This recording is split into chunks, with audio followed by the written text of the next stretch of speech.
ठीक है ना। अब आ जाओ देखो, तो यहाँ से जो प्रश्न आएगा तो ऐसे ही प्रश्न पूछा है 2010 के एग्जाम में पूछ दिया था, ठीक है, कि निम्नलिखित में से बताइए संगम वंश से संबंधित कौन सा वंश नहीं है। तो ऐसे ही दिया था, चोल दिया था, चेर दिया था, पांड्य दिया था और पल्लव दिया था। तो कौन सा नहीं है? पल्लव वंश। तो ऐसे आपको याद रखना पड़ेगा। अब ध्यान से सुनिए तो चोल वंश से संबंधित जो महत्वपूर्ण आपका पॉइंट है वो कहाँ से पूछा जाता है। तो देखो, पहला जो पॉइंट आपको याद रखना है वो ये याद रखना है कि सबसे पहले पूछता है चोल वंश का जो संस्थापक, क्या पूछता है? चोल वंश के संस्थापक का नाम आपसे पूछा जाता है, ठीक है। तो चोल वंश के संस्थापक का नाम है विजयालय। क्या नाम था? विजयालय, आपको याद रखना पड़ेगा। ये बहुत बार पूछा जाता है आपके एग्जाम में, ठीक है। दूसरा जो पॉइंट आपको याद रखना है, पूछता है कि चोल वंश का वास्तविक संस्थापक कौन था। देखो, एक संस्थापक तो था, स्थापना कर दिया, लेकिन एक और शासक है जिसको चोल वंश का वास्तविक संस्थापक माना जाता है। क्यों? क्योंकि उसके शासनकाल में चोल साम्राज्य का बहुत अधिक विस्तार होगा और चोल वंश जो है बहुत ही ज़्यादा शक्तिशाली हो जाएगा। इसलिए उस शासक को चोल वंश का वास्तविक संस्थापक के नाम से हम जानते हैं, के रूप में जानते हैं, ठीक है ना। तो अगर आपसे पूछेगा कि चोल वंश का जो वास्तविक संस्थापक था, वास्तविक संस्थापक वो कौन था? राजराज प्रथम। क्या नाम था? राजराज प्रथम। और ये दोनों प्रश्न आपके एग्जाम में खूब पूछता है, बढ़िया से पूछता है, ठीक है ना। तो संस्थापक पूछेगा तो क्या बताओगे? विद्यालय। वास्तविक संस्थापक पूछेगा तो राजराज प्रथम।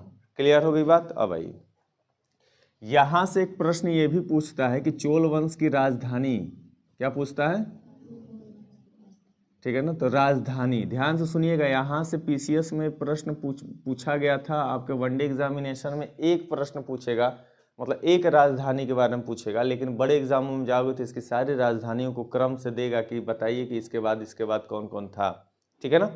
इसकी 5 राजधानियों का नाम आपको याद रखना पड़ेगा, ठीक है। जो पहली राजधानी थी चोल वंश की, उसका नाम था उरैयूर। क्या नाम था? उरैयूर, ठीक है ना। उसके बाद जो राजधानी बनती है उसका नाम है तंजौर। क्या नाम है?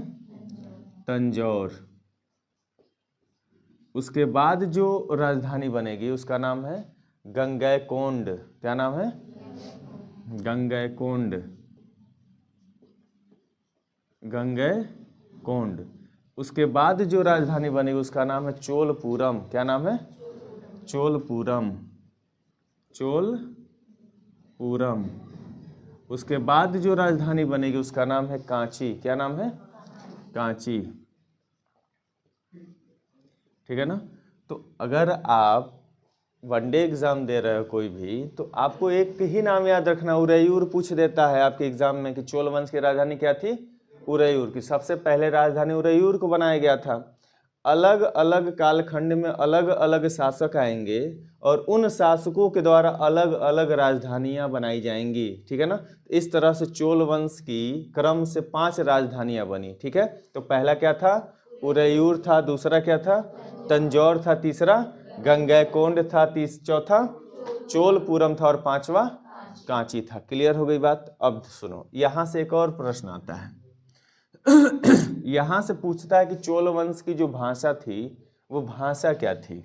तो भाषा से भी प्रश्न बना है, ठीक है ना, कि चोल वंश में या चोल काल में कौन कौन सी भाषा बोली जाती थी, ठीक है ना। तो सबसे जो फेमस भाषाएं हैं उनको हम जानेंगे इस कालखंड में। तो पहला था तमिल। क्या था? तमिल भाषा बोली जाती थी। क्लियर हो गई बात। तेलुगु बोली जाती थी। क्या बोली जाती थी? तेलुगु बोली जाती थी। फिर उसके बाद कन्नड़ बोली जाती थी। क्या बोली जाती थी? कन्नड़ बोली जाती थी। और संस्कृत बोली जाती थी। क्या बोली जाती थी? संस्कृत। ये 4 भाषाएं जो हैं हमारे चोल काल में मिलते हैं, बोली जाती थी, ठीक है ना।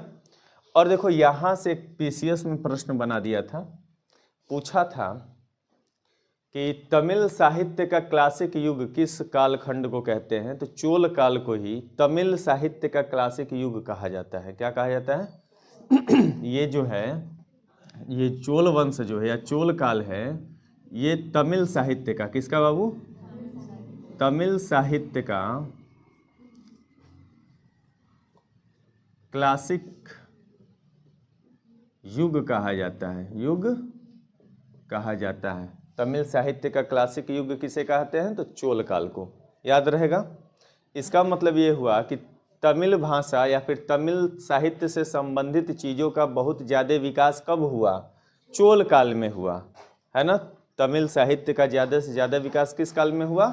चोल काल में हुआ। क्लियर हो गई बात? इसलिए हम इसको तमिल साहित्य का क्लासिक युग कहते हैं। अब आइए, तो इतनी चीज़ें आपको याद रहनी चाहिए।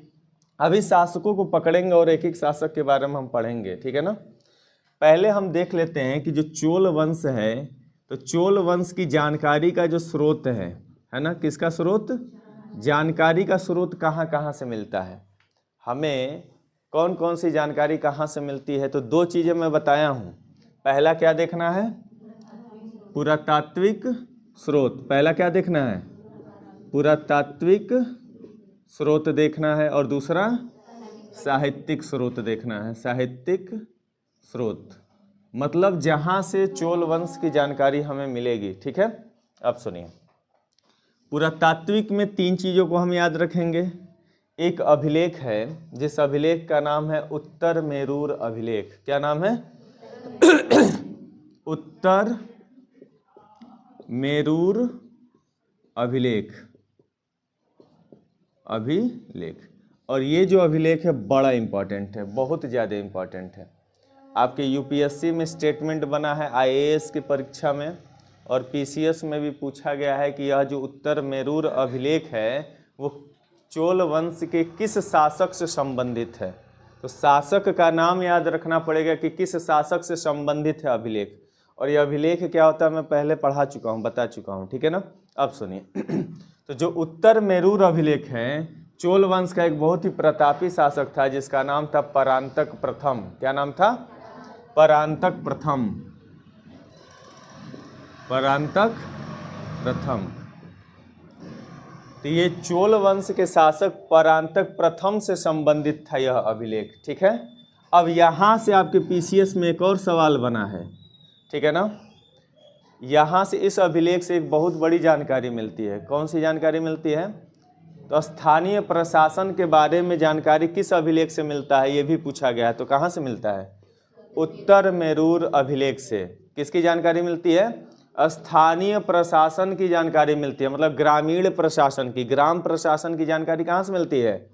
उत्तर मेरूर से। मतलब स्थानीय ग्राम में जो है प्रशासन कैसे चलता था उसका पूरा का पूरा जानकारी इस अभिलेख से मिलता है। तो ये भी आपको याद रखना पड़ेगा।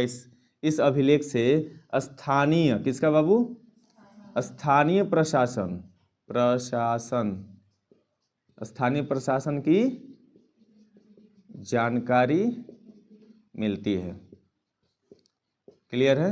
ये कम से कम ये पॉइंट आपको याद रखना पड़ेगा। और ये जो अभिलेख है ये बताता है चोल वंश के बारे में, ठीक है। अब आइए दूसरा अभिलेख। दूसरा अभिलेख आपको याद रखना है तकोल्लम अभिलेख। कौन सा अभिलेख? तकोल्लम अभिलेख। देखो थोड़ा सा नाम टेढ़ा टेढ़ा मिलेगा, क्यों? क्योंकि थोड़ा दक्षिण भारत में हम चले गए हैं, ठीक है ना। तो दूसरा जो अभिलेख है उसका नाम है तकोल्लम। तकोल्लम अभिलेख। तकोल्लम अभिलेख। अब ये भी इंपॉर्टेंट है, यहाँ से भी प्रश्न बना है पीसीएस में। ये किस शासक से संबंधित है? तो शासक का नाम आप याद रखिएगा आदित्य प्रथम। क्या नाम है? आदित्य प्रथम। तो इस शासक का नाम आपको याद रखना है आदित्य प्रथम। क्लियर है? अब सुनिए, इस अभिलेख से भी कुछ जानकारी मिली है जो आपके एग्जाम में पूछा गया है, ठीक है। तो कहता है कि जो तकोल्लम का अभिलेख है यहाँ से हमें सूर्य ग्रहण की जानकारी मिलती है। किसकी जानकारी मिलती है? सूर्य ग्रहण। अब सोच लो, इतने समय पहले ही हमारे देश के अभिलेखों पे या फिर साहित्यों में सूर्य ग्रहण, चंद्र ग्रहण, इन सब की जानकारी मिलती है, लेकिन हमारे देश का नाम कहीं नहीं आता है ना। वही अंग्रेज बता दिए हैं वैज्ञानिक बन के कि भाई सूर्य ग्रहण ऐसे लगता है वैसे लगता है, सब इसीलिए मैं उन सबको चुट्टा बोलता हूँ। सारा का सारा ज्ञान चुरा के हमारे वहाँ से ले गए। हमारे साहित्यों में, हमारे अभिलेखों में पहले से मौजूद था सूर्य ग्रहण कब लगता है, कैसे लगता है ना, कितने दिन बाद लगता है, सारी जानकारी उपलब्ध है हमारे वहाँ। लेकिन हमारे किसी भी वैज्ञानिक या किसी भी ऋषि मुनि का नाम नहीं आता है जिन्होंने सर्च किया उसको। लेकिन अभी कोई अंग्रेज होगा बता देगा तो उसका नाम हो जाएगा भाई कि इन्होंने इसकी खोज की थी। अरे जब तुम पैदा नहीं हुए थे, तुम्हारे बाप दादा पैदा नहीं हुए थे, उससे पहले हम लोग सर्च कर चुके थे। ठीक है ना। तो यहाँ से देखो तकोल्लम अभिलेख से सूर्य ग्रहण की जानकारी मिलती है। किसकी जानकारी मिलती है? सूर्य ग्रहण कैसे लगता है, सूर्य ग्रहण की जानकारी मिलती है। ये भी आपको याद रखना पड़ेगा। एक और अभिलेख है जिस अभिलेख का नाम है मणिमंगलम अभिलेख। क्या नाम है? मणिमंगलम अभिलेख भी इंपॉर्टेंट हो जाता है। क्यों? क्योंकि वो चोल वंश के सबसे प्रतापी शासक से संबंधित था। और वो प्रतापी शासक कौन था? तो राज प्रथम। कौन था? राज प्रथम। तो आपको याद रखना पड़ेगा एक अभिलेख है जिस अभिलेख का नाम है मणिमंगलम। क्या नाम है? मणिमंगलम अभिलेख। ठीक है ना, मणिमंगलम अभिलेख। अब ये अभिलेख किस शासक से संबंधित है बाबू? तो राज प्रथम से संबंधित है। क्लियर हो गई बात? इतनी बात आपको याद रखनी पड़ेगी। और इन अभिलेखों से हमें ऐसा साक्ष्य मिलता है कि चोल वंश की जानकारी मिलती है। तो ये स्रोत के रूप में आपको याद रखना पड़ेगा। क्लियर है? अगर आपसे कोई पूछेगा कि चोल वंश की जानकारी कहाँ से मिलती है, पूरा तात्विक साक्ष्य बताइए, तो आपको क्या करना पड़ेगा? कम से कम ये 3 साक्ष्य बता दोगे पर्याप्त है। ठीक है। अब आते हैं साहित्यिक साक्ष्य में। मतलब ऐसे कौन से साहित्य हैं, कौन सी किताबें लिखी गई हैं जिन किताबों से हमें चोल वंश की जानकारी मिलती है, उसके राजाओं की जानकारी मिलती है, चोल वंश के प्रशासन की जानकारी मिलती है ना। तो उन रचनाओं के बारे में और उस पुस्तक को किसने लिखा है उसका भी नाम इंपॉर्टेंट हो जाता है। ठीक है ना। तो पहला जो साहित्य आपको याद रखना है साहित्यिक स्रोत में, उस लेखक का नाम है जयगोंदर। क्या नाम है? जयगोंदर। क्या नाम है?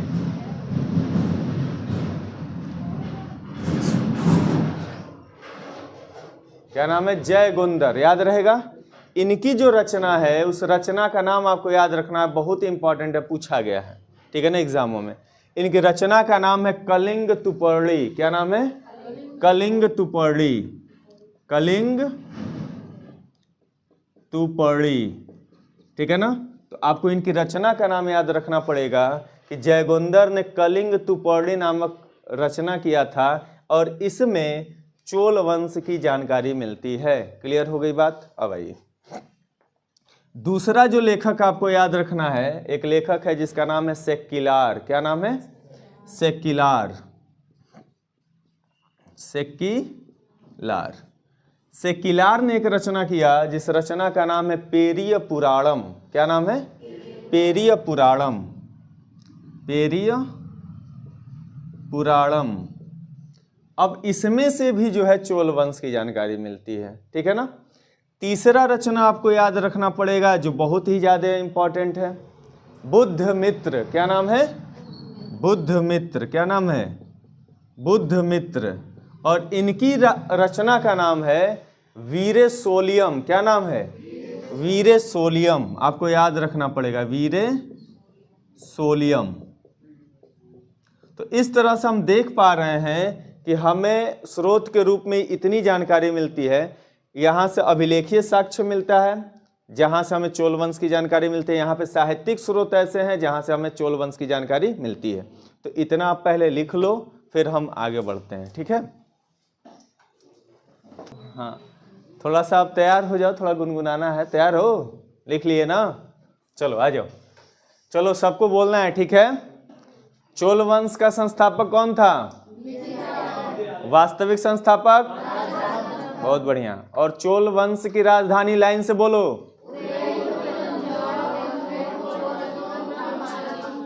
और चोल वंश की भाषा बताओ लाइन से। बहुत बढ़िया।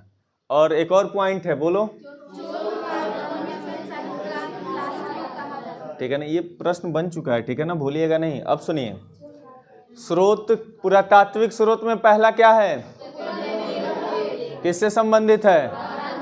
यहां से कौन सी जानकारी मिल रही है? ठीक है। दूसरा अभिलेख, एक और चीज याद रखिएगा, तकोल्लम अभिलेख है, आपसे आपके परीक्षा में पूछा गया है, तकोल्लम का युद्ध भी हुआ था। क्या हुआ था? तकोल्लम का युद्ध हुआ था और पूछा गया आपके एग्जाम में कि तकोल्लम का युद्ध किनके किनके बीच हुआ था। ये भी आज 2010 का ही प्रश्न है, शायद समीक्षा अधिकारी में पूछा है कि या टेट वगैरह में कहीं पूछा जरूर है। ठीक है ना। तो तकोल्लम का जो युद्ध हुआ था वो चोल वर्सेस राष्ट्रकूट, किसके बीच हुआ था? ये आपको याद रखना पड़ेगा, चोल और राष्ट्रकूट के बीच में हुआ था। चोल राजा था परांतक, चोल राजा कौन था? परांतक था। और राष्ट्रकूट राजा था कृष्ण तृतीय। क्या नाम था? कृष्ण तृतीय। ठीक है ना। इन दोनों के बीच में तकोल्लम युद्ध हुआ था। तो आपको याद रखना है कि चोल वंश और राष्ट्रकूट वंश के बीच में जो युद्ध हुआ था वो कौन सा युद्ध था? तकोल्लम का युद्ध था। ठीक है ना। ये पूछा गया प्रश्न, कहीं नोट करके लिख लेना। तकोल्लम अभिलेख से याद आया है तो बता दिया हूं, इसको लिख लीजिए।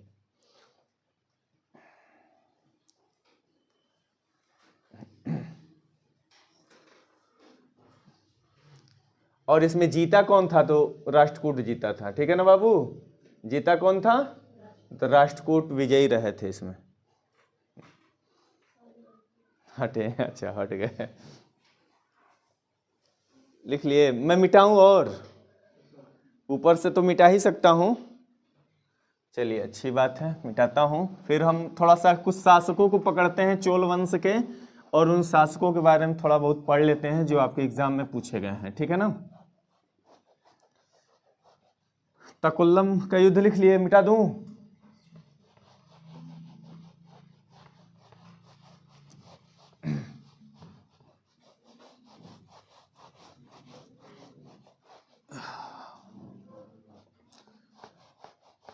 अब सुनिए, ध्यान से देखिए। अब कुछ राजाओं को हम लेते हैं जहां से आपके प्रश्न बनते हैं। ठीक है ना। तो चोल शासकों में जो पहला आप याद रखना है जहां से प्रश्न बनते हैं, जो इसका संस्थापक था कौन था? विजयालय। तो विजयालय से संबंधित दो प्रश्न बनते हैं। ठीक है ना। विजयालय, ठीक है ना। विजयालय जो शासक था, यहां से कितने प्रश्न आपको याद रखने? Point, 2 point. पहला पॉइंट यहां से पूछता है, ध्यान से देखो इधर। पहला पॉइंट आपसे पूछता है कि निशुंभ सूदनी देवी का मंदिर किसने बनवाया था? तो निशुंभ सूदनी देवी का मंदिर किसने बनवाया था? विजयालय ने। तो मंदिर का निर्माण करवाया था। किस मंदिर का? तो उस मंदिर का नाम भी आपको याद रखना है। तो आपको याद रखना पहला पॉइंट कि इसने क्या किया था? निशुंभ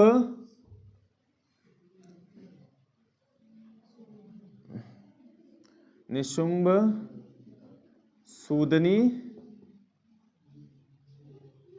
देवी मंदिर का निर्माण करवाया था।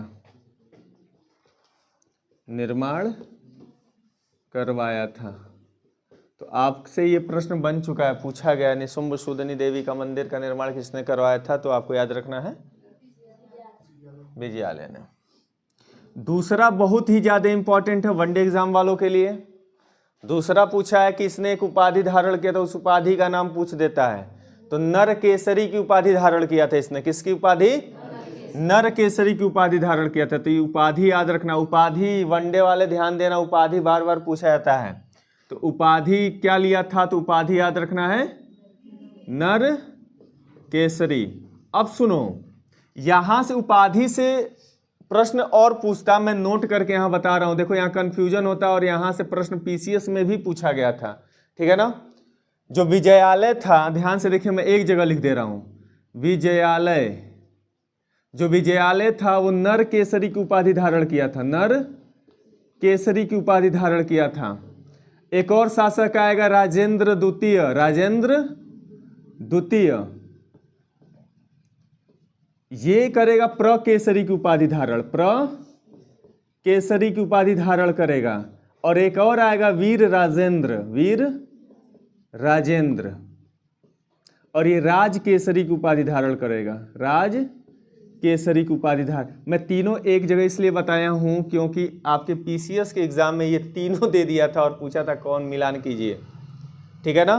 तो सब में केसरी केसरी है, इसलिए आप कंफ्यूजन में आ जाओगे। और मैंने हमेशा आपसे कहा कि जहां कंफ्यूजन क्रिएट होता है एग्जामिनर वहां से प्रश्न बनाता है। तो देखो, विजयालय नर केसरी की उपाधि धारण किया था, राजेंद्र द्वितीय प्रकेसरी की उपाधि धारण किया था, और वीर राजेंद्र राज केसरी की उपाधि धारण किया था। ये प्रश्न पूछ देगा आपसे, क्यों? क्योंकि सब में केसरी केसरी, आप भूल जाओगे किसका कौन सा है, ठीक है ना। इसलिए आपको याद रखना, मैंने इसलिए नोट करके लिख दिया। क्लियर है?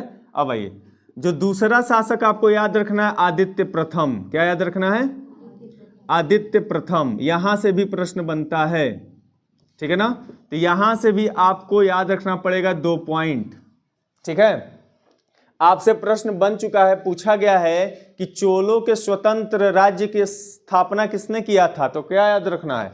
आदित्य प्रथम। आदित्य प्रथम चोल वंश का ऐसा शासक था जो चोलों के स्वतंत्र राज्य की स्थापना किया था, ठीक है ना। तो आपको याद रखना है कि चोलों के स्वतंत्र राज्य, किसके बाबू? स्वतंत्र राज्य की स्थापना किया था, ठीक है ना। अब सुनो दूसरा पॉइंट, बड़ा इंपॉर्टेंट। अब ये क्या करेगा? पल्लवों को पराजित करेगा। किसको पराजित करेगा? पल्लवों को पराजित करके एक उपाधि धारण करेगा, और वह उपाधि आपके एग्जामों में पूछा जाता है। तो पल्लवों को पराजित करने के उपरांत यह कोदंड राम की उपाधि धारण करता है। किसकी उपाधि? उपाधि का नाम है कोदंड राम। क्या नाम है? तो ये पल्लवों को पराजित करके, किसको? पल्लवों को पराजित करने के उपरांत क्या करेगा? सॉरी, मैं लिख रहा हूं, कोदंड राम की उपाधि धारण करेगा, कि उपाधि धारण किया। तो आपसे पूछेगा कि कोदंड राम की उपाधि किसने धारण किया था? तो क्या बताओगे? आदित्य प्रथम ने किया था। क्लियर है? क्यों किया था? तो पराजित करने के खुशी में, ठीक है ना। अब सुनिए, तीसरे राजा का नाम याद रखना जो सबसे ज्यादा इंपॉर्टेंट, यहां सबसे ज्यादा प्रश्न बनते हैं। राज प्रथम। क्या याद रखना है? राज प्रथम। अब राज प्रथम से बहुत सारे पॉइंट हैं। पहला तो आपको पॉइंट याद रखना है, पूछता है आपके एग्जाम में कि जो चोल शासक था राज प्रथम, वो किस धर्म का अनुयायी था? तो आपको याद रखना शैव धर्म का अनुयायी था। हम पहले पढ़ चुके हैं, वैष्णव धर्म, शैव धर्म, बौद्ध धर्म पढ़े हैं ना। तो ये किस धर्म का अनुयायी था? ये शैव धर्म का अनुयायी था। शैव धर्म का अनुयायी था। अभी भी तुम लोग अनुयायी बोल रहे हो, सुधर गया ना। अब सुनो दूसरा पॉइंट बड़ा इंपॉर्टेंट। यही राज प्रथम है जो तंजौर में राजराजेश्वर का शिव मंदिर बनवाएगा। क्या बनवाएगा? कहाँ बनवाएगा? तंजौर। अच्छा, मिटा दिए। जो राजधानी आप देख रहे हैं उरैयूर के बाद तंजौर बना, तंजौर के बाद गंगैकोंड बना, गंगैकोंड के बाद चोलपुरम के बाद कांची बना। 5 राजधानियां लाइन से है। तो जो आपका तंजौर था, उस तंजौर में यही राज प्रथम क्या करेगा? राजराजेश्वर का शिव मंदिर बनवाएगा। तो आपसे पूछा गया है कि राजराजेश्वर के शिव मंदिर का निर्माण किसने करवाया था? तो चोल शासक राज प्रथम ने। तो आपको याद रखना पड़ेगा, इसी ने तंजौर में राजराजेश्वर का शिव मंदिर बनवाया था। अब सुनो तीसरा पॉइंट आपके एग्जाम में क्या पूछेगा? आपसे पूछेगा कि किस चोल शासक के काल में चोल साम्राज्य का सर्वाधिक विस्तार हुआ? तो क्या बताओगे? मतलब यही ऐसा प्रतापी राजा था जो अपने साम्राज्य की सीमा को बढ़ाएगा, जाएगा श्रीलंका पे आक्रमण कर देगा और श्रीलंका को भी जीत लेगा। अब सोचो कितना प्रतापी शासक था। श्रीलंका पहुंच जाएगा और जाके श्रीलंका को जीत लेगा। तो क्या कर रहा है? अपने साम्राज्य का विस्तार ही तो कर रहा है। तो अगर आपसे पूछेगा कि कौन सा चोल शासक था जिसने अपने साम्राज्य का विस्तार किया सर्वाधिक, तो आपको याद रखना है राज प्रथम। तो इसने क्या किया? सर्वाधिक साम्राज्य विस्तार, जो सर्वाधिक साम्राज्य विस्तार हुआ वो इसी के काल में हुआ। क्लियर है? अब सुनिए, एक और पॉइंट याद रखिएगा जो बहुत ही ज्यादा इंपॉर्टेंट है। ये बंगाल का एक शासक था, पाल शासक। थोड़ा सा यहाँ पे मिस्टेक हो गया, थोड़ा सा देखिए। ये जो बंगाल का पाल शासक महिपाल था, कौन था? महिपाल, धर्मपाल नहीं था, महिपाल था। ठीक है ना, इसको आप सुधार लीजिएगा। महिपाल को पराजित किया था, हम धर्मपाल याद आ रहा था हमको। ठीक है, इसको सुधार लीजिएगा, थोड़ा हो जाए। चलो, विजयालय में पहला पॉइंट बोलो, क्या था? नहीं, मजा लग रहा, ठंडा मार दिया है, थोड़ा तेज बोलना है। ठीक है, फिर से बोलिए पहला पॉइंट। तुमसे तेज इतने ज्यादा हो तुम लोग, हम अकेले तुमसे तेज बोल रहे हैं। ठीक है, प्रेम से हम झगड़ा करके बोल रहे हैं, हाँ, गुस्से में बोल रहे हैं। क्या बात है। युद्ध, क्रोध भी अति आवश्यक तत्व है। ठीक है ना, क्योंकि बिना क्रोध के आप युद्ध नहीं लड़ सकते हो और युद्ध को जीत नहीं सकते हो। तो क्रोध का भी होना अति आवश्यक है ना। ठीक है ना, तो अब क्रोध यहाँ थोड़ा सा दिखाओ, अपना ताकत लगाओ।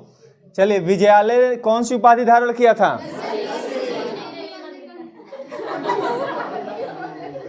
देख रहे हो ना, मैं पूछ रहा हूं उपाधि तो निशुंभ सूदनी देवी मंदिर।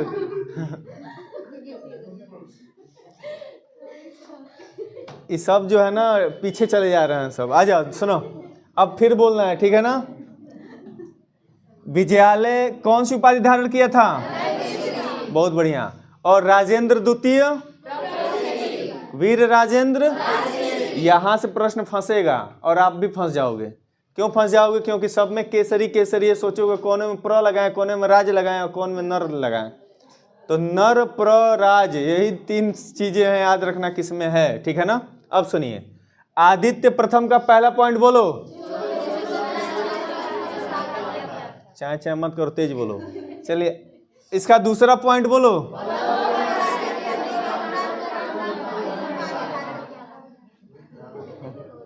पीछे से आवाज नहीं आ रहा है, तुम लोग खा पी के नहीं आए हो?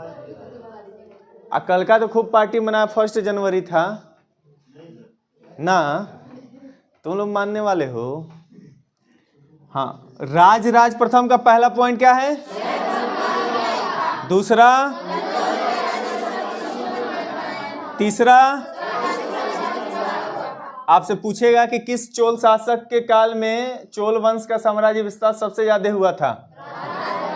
हाँ, चौथा पॉइंट बोलो।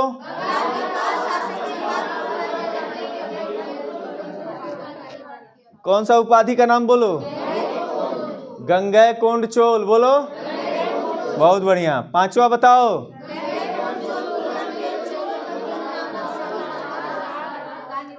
हाँ अब लग रहा है।